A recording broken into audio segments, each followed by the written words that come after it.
আনে।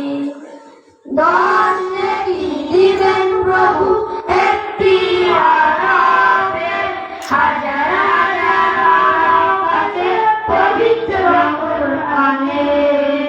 দুনিয়াবি শিক্ষা মাগো আসবে না কাজ কবরে, দেরি করো না মাগো তুমি সাজিয়ে দাও আমারে।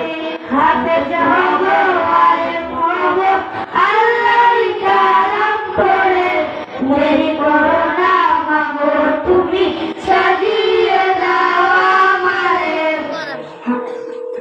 হাফেজ হলে তোমার ছেলের বাড়বে সম্মান, হাসরে নূরের টুপি পাবে প্রতিদান। হাফেজ হলে তোমার ছেলে বাড়বে সম্মান, হাসরে নূরের টুপি পাবে প্রতিদান। জান্নাতে মানিব তোমার সুপারিশ করে, দেরি করো না মাগো তুমি সাজিয়ে দাও আমারে। হাফেজ